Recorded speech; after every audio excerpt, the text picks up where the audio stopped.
Let's head down to the Cattery last night, and amazingly it's what we expected. When I thought about this game, I thought Geelong probably win this game by 80 to 100 points. They did just that, and that's an indictment on North Melbourne when you go into a game and you think that that's possibly the outcome that's coming.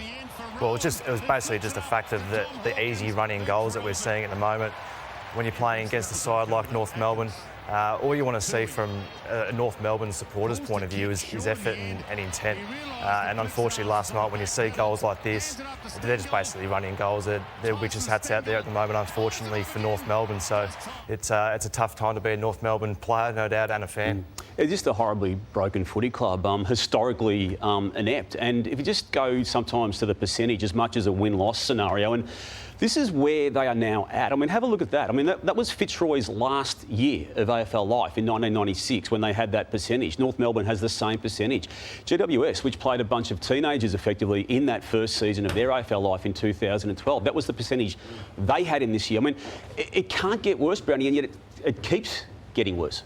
It certainly can get worse because, I mean, David Noble is under the pump. Is there any way that David Noble survives at North Melbourne? No, there's not now. I mean, he's had 2 years. I mean, he's got 5 wins to his name inside that 2 years. And the whole Jeff Walsh announcement by the board, I mean, the board's got as much to answer for as anyone. And 2 members who were key on that board in Ben Buckley and Glenn Archer chose to leave the club when it got a bit hard and after the decisions they had made, and they've left their mess to other people. And now they're bringing consultants to sort out their own problems. You had some pretty dark days at Carlton, not as dark as that. Your percentage was never 49, but how was it for you personally? Like, you put yourself in the players' shoes at the moment. They'd be turning up the football club, not enjoying football, which is not what it's about.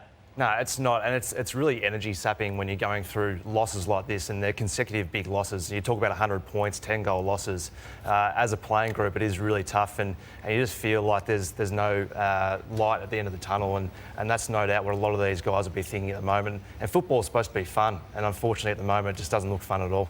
There's just no leader at any level of the club to lead them out. What does sacking the coach do, though? Clearly that's going to happen. We all know it's inevitable. Yeah, it's only going to be part of the problem. I mean, the problems are so deep at every level from the board down. And as we know, they don't even have a proper recruiting team right now to identify the next wave of talent. Jed Bewes rarely gets mentioned on a show like this, but his magnet would be up on Chris Scott's board week in and week out, which has been for the last 10 years because of efforts like this. We talk about North, but we want to show why Geelong are a great side at the moment. Look at the effort, 90 to 31. Jed Bewes keeps going, gets a smother. On the commentary last night, everyone wanted to talk about Zach Tui's dance step.